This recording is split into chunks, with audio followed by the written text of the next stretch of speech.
we're going to do a cocktail because every good kitchen story starts with cocktails. Also, it's happy hour. So I thought we would start with the most classic Aperitivo cocktail. Aperitivo hour in Italy is really special to me. It's this moment of the day, right around like, depending on what city you're in, between like 3 to 7 o'clock or like from 4 to 8 in the afternoon. And people go to bars and they order a cocktail. And ordering this cocktail, you just pay for the cocktail, but it gives you a right to eat this incredible buffet of snacks. It's amazing. You pay like $8 and then you get to eat your heart out.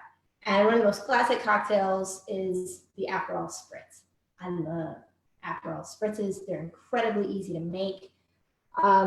The wonderful thing about Aperol Spritzes is that the ratios can be done across the board with any other Amaro liqueur.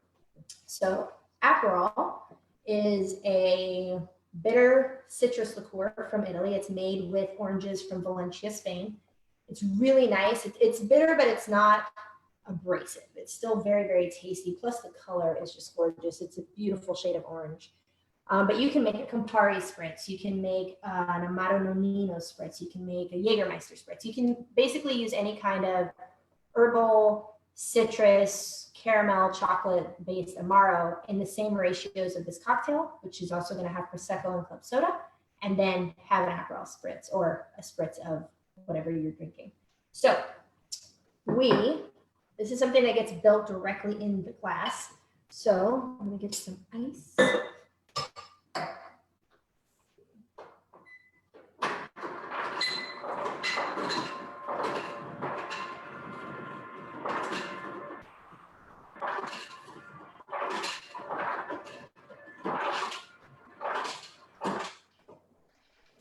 This is so fancy. It's got like automated ice. I get to live the good life when I visit my friends. So this gets built directly in the glass. I know you guys can't like see super well, so I'm gonna lean this down a little and hope it doesn't shut off my computer. But if you have any questions or you need to see my face, you can just let me know.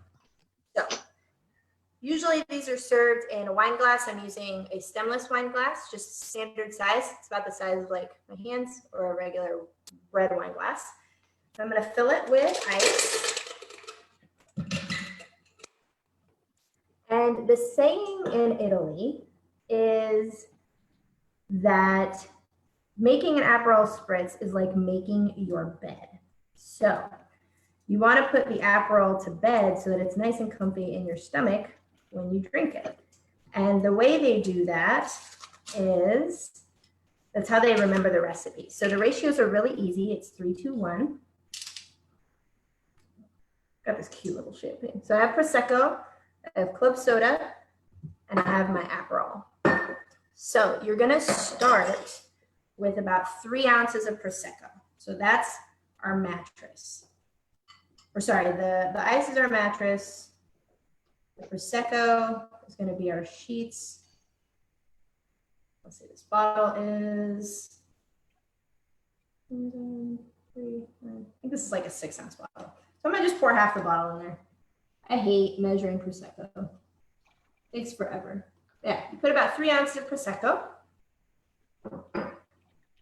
And then on our bed sheets of Prosecco, we're gonna do 2 ounces of Aperol because it needs to go to bed. And then we're gonna give it a little pillow of club soda. You can also use sparkling mineral water if you have that at home. You're gonna use 1 ounce of this. And you don't have to measure it, you can eyeball it, but if you want the ratios to be spot on, then it's 3-2-1. It's our little pillow of club soda. So as you can see, very simple cocktail.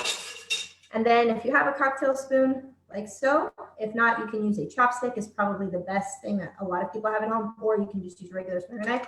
You give it a nice, gentle 2 or 3 stirs, and then you pull up. One more time, and that just integrates everything into the cocktail. And then the traditional garnish is a big half moon of orange. And there we go. Cheers, guys. Bring that back up here. That is an Aperol Spritz. It's one of my favorite cocktails. How is it, Jack? Good stuff, huh? I can hear you. Oh, it's delicious. It's delicious. I didn't want to lose track, so I didn't go get orange, but it's delicious. And with a slice of orange, I bet it's even better. Oh yeah. My favorite thing about the orange in this cocktail is you kind of like let it sit in there, even though it's tempting to kind of grab it out. But then at the end of your cocktail, it's like a little cocktail flavored snack as well. I love drinks with snacks, and we're having snacks, so it's a win-win. Chandler, when we lived in Naples, we would go to restaurants, and what they would do is they would take 3 or 4 peaches and cut them up and put them in a big carafe with white wine. And then they would just keep refilling the carafe with the white wine as you ate. You know, you would eat aperitifs and dinner and the whole bit. And then they would take the pitcher away and bring you the bowls with this peaches that had been soaked. You know, if it's a good Italian dinner, there was 3 hours of. Oh yeah, it takes all day. It takes all day. I love the Italian lifestyle when it comes to food. I think they do so well. You know, we see like movies like Eat, Pray, Love and stuff like that. And I think it really does it justice because like I've been there multiple times. I adore Italy. But they genuinely are all about eating and enjoying it. Like it's not we're gonna just, scarf down dinner and drinks or drink to get drunk. Like we might get a buzz.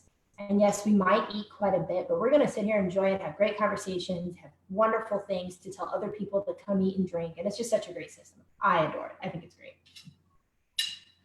What? Let's do another cocktail. So, all right. We're going to do something I'm calling a dry Western.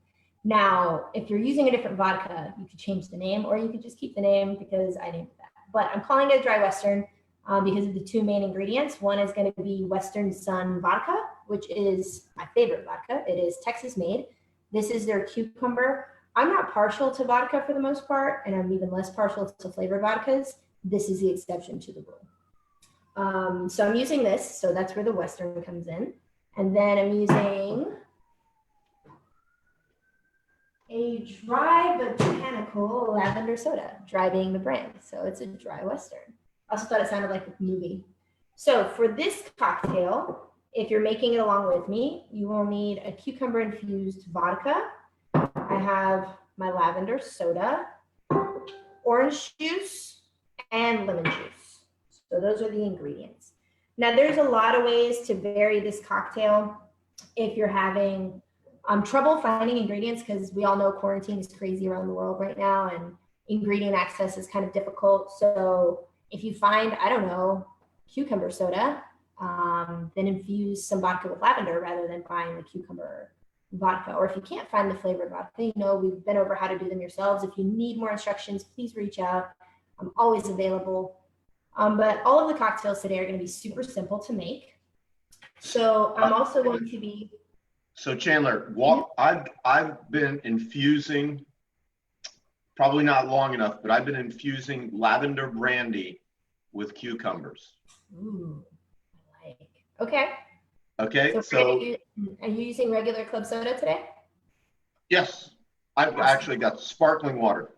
Beautiful. Beautiful. Okay. So then you'll still need orange juice and lemon juice if you have it.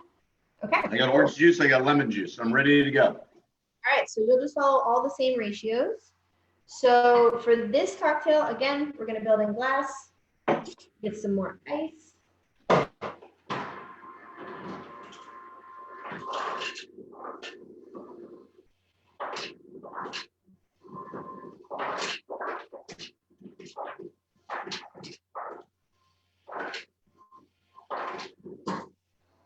And actually, I lied. We are not building this in the glass. I totally blanked. We're actually shaking this cocktail.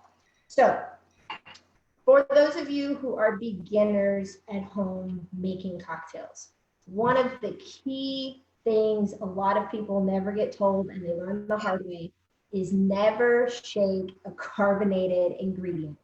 It will make your shaker tin either pop open or try to explode, and you will end up with one of the messiest situations ever. It'll smell really nice, but it will not be very nice.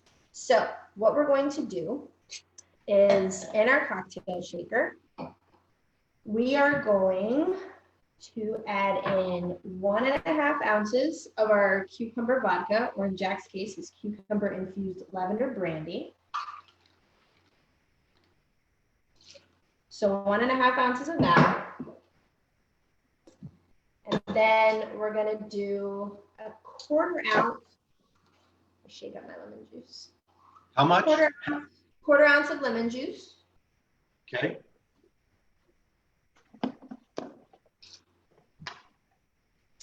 And 1/2 ounce of our orange juice.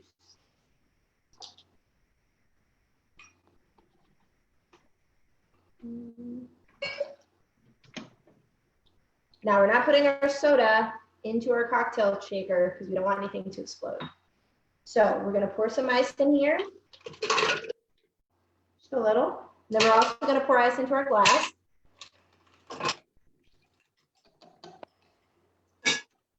And then we're gonna shake our cocktail for about 10 seconds. We don't have to shake it a whole lot because it's going, the soda that's going into it is cold, so that's gonna help chill it. We don't need to over dilute.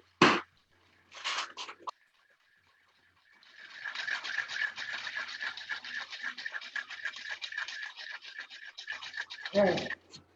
So once we've shaken it for about 10 seconds, we're going to pour into our shaker 4 ounces of our lavender soda, or if you're just using plain club soda, that's fine as well. So 4 ounces. And the reason we're pouring it into our shaker is it's gonna help it mix when we pour it into the glass. And now this particular cocktail, I liked this combination of cucumber and lavender, but dry, makes a bunch of different flavors that are also really interesting. So if you find any of their other sodas, please feel free to experiment. So I'm gonna use a Hawthorne strainer, put it over my cocktail shaker. I'm gonna pour this right over my ice in my glass.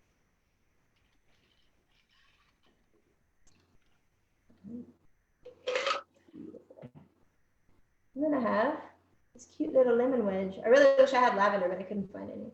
And that is a dry Western, guys. It smells really, really fresh. It smells, you can definitely smell the cucumber. This cucumber vodka is phenomenal. The lavender is really subtle on the nose, but definitely in the flavor. And not in a bad way. It's not like overpoweringly floral. It's just really refreshing. Oh, that's so nice. So all of these drinks in my brain are meant to have like their own little patio party in quarantine. If it's hot out and you have access to your porch, then all of these should keep you cool and buzzed and happy in the summer. All right. So let's see. Hopefully Jack will tell us how his turned out. I've never had lavender brandy, but it sounds interesting. What was it, Jack? It's very good, and the idea of infusing the cucumbers is excellent because I told you before the lavender is so overwhelming in this brandy that you can't get past it. But this did a great job of kind of neutralizing it, mellowing it out. Fantastic. I'm glad to hear that. I love it. I absolutely adore when people cannot find the ingredients that I put on here or have any issues making the things along with me, mainly because it allows people to recognize that not everything always works out. Sometimes we have to think outside the box, but also if there are any issues, then I'm here to help. You know, if everything goes perfectly, that's awesome. But then later, if you guys have issues, it's kind of harder for me to address them. I'm going to try this again after the cucumbers have infused even longer. Okay. How long did they infuse this time? This time, maybe 30, 40 minutes. Oh, okay, yeah. I would definitely give it at least 6 hours and then try it again. Oh, no problem. That will be my pre-dinner drink. Awesome. I love it. I love it. I mean, that's exactly what an aperitivo is, though. It's, you know, the pre to the dinner. I got it. Perfection. All right. So for our last cocktail, you know what? I used the wrong garnish. I'm going to regarnish this cocktail, guys, because this is for another one I forgot I have this really pretty cucumber slice that I made, and I'm over here wondering what it was for. It's for the cucumber vodka cocktail, go figure. You would think I've had a lot of these, but I haven't. I just can't remember everything at the same time. So I'm gonna feed that into my glass, and look how pretty that looks. It's really pretty ribbon. See? So now that's the dry Western without the lemon. The lemon's for something else. The lemon's for the next cocktail. So our last cocktail today, I really like finding people that don't like gin. I used to love gin growing up. Gin and juice was like my thing because, you know, there's the rap song, and then like the guy I liked in high school drank gin and juice, and I thought I'd be cool if I drank gin and juice. And I'd only ever had Tanqueray. I've grown to appreciate gin quite a bit more as I've gotten older, become more of a professional.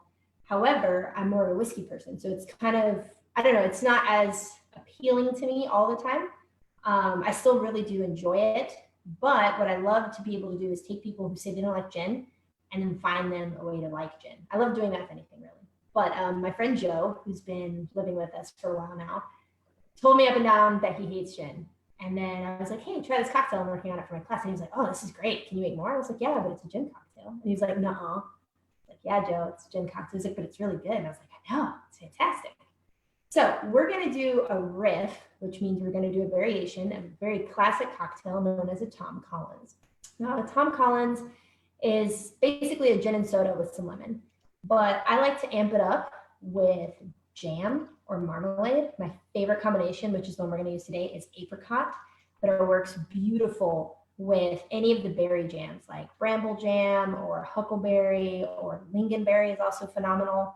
Morello cherry jam or marmalade works really well. You could also get kind of crazy with it. There's all kinds of crazy jellies out there, like spicy pepper jelly or wine jelly, but today we're going to use apricot. So you're going to need a cocktail shaker. And then I'm going to be using my phenomenal bottle of Sipsmith gin because someone named Miss Kelly Rivers loves me. So I have my gin, and then I have this cute little hotel jar that I found in my house that I filled with apricot jam. And then I have lemon juice. So those are your three keys. You can literally do this with any jam you have at home, whether it's orange marmalade. May not recommend Welch's grape jelly, but hey, I haven't tried it, so if you do, let me know. Maybe it's way better than I'm thinking it is. So in our jar, in our cocktail shaker, we are going to put in 1.5 ounces of gin. And then we're going to do a whole ounce of lemon juice.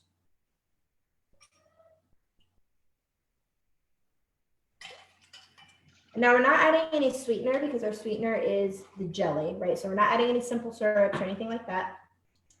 We're going to do a 3/4 ounce, and I like to use the back of the spoon because all of this is so tiny. 3/4 of an ounce. And it's 1 ounce of lemon juice, correct? Yes, 1 ounce of lemon juice and okay. 3/4 ounce of whatever jelly you have on. I will say I'm partial to using stone fruit jellies and berry jellies, but not so much strawberry because I find it a little too sweet. But if you're more into sweeter cocktails, that's definitely the way to go. So 3/4 of our jam directly into the shaker.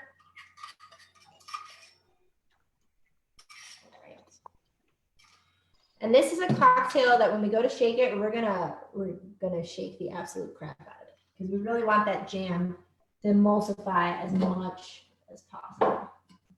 I'm gonna get 2 Yeti cups worth of ice.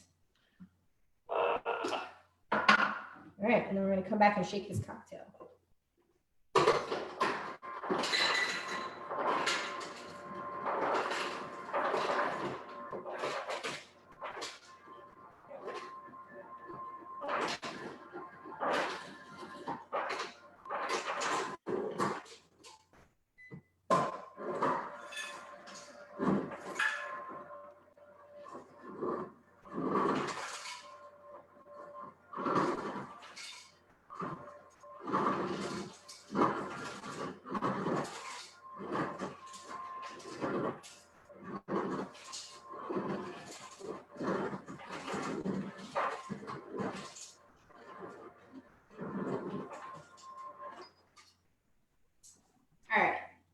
So I'm gonna fill my glass. I'm gonna use a Collins glass, aptly named for the cocktail. Let's see, we have a new guest I'm not familiar with. So hopefully there won't be a Zoom bomber. I'm gonna find out. But I'm gonna fill my glass with cracked ice. If I had the Sonic ice that I love so much, now would be where I use it. It's a great cocktail for that.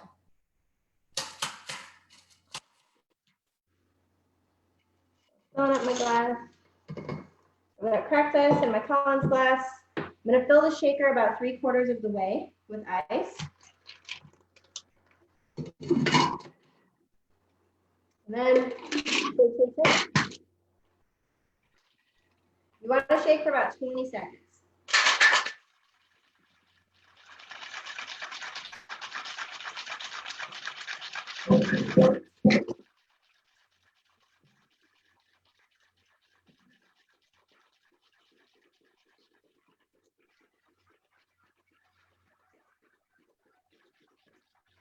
All right.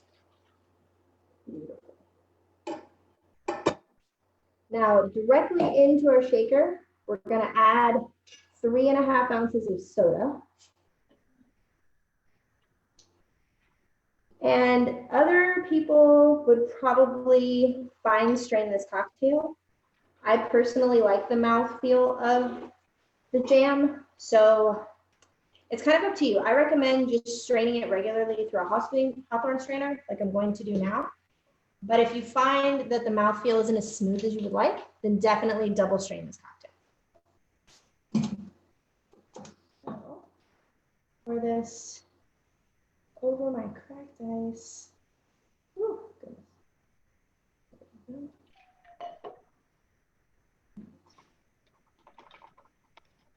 Beautiful.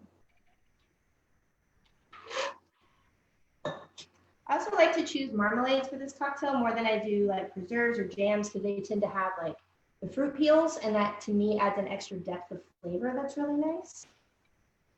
I'll put the lemon wheel on the correct cocktail this time. And that is what I call the Collins jam because it's my jam. I'm so bad at cheesy jokes. Oh, they're so good. Oh my gosh. Ooh, what jam are you using? Red raspberry. Ooh, I bet that's nice. It sounds delicious. Oh, it's delicious. Is it? Yeah. So you did this at one of the cooking classes at our house. I do. This is a cocktail I've done for a while. And so the minute I started looking, I went, red raspberry is the bomb, baby. Yeah, no, actually, I got really hooked on this method of drink or adding the jam into the Collins because my mother makes this beautiful lemon pecan jelly. It's a very Texas thing. It's a very my family thing. She makes it every year. And half of the time, the batch comes out a little too thick for it to actually be like a jam. So it's more of a syrup. So anytime I've made this cocktail, I use that instead of simple syrup. And it comes out with this very light nuttiness, beautiful citrus notes, and then that gin just kind of wraps it all together. So ever since then, I'm just like, ooh, if I want a Tom Collins, I'm gonna just put jelly in there. It's gonna be delicious. But all right, so those are our cocktails today, guys. We're gonna move on to the rest of our snacks. So we're gonna double back to our risotto. So our arancini balls have been in the freezer now for probably about 15 or 20 minutes, which is fine. And I'm gonna show you guys. I'm gonna set up this little breading station here. So we've got our risotto.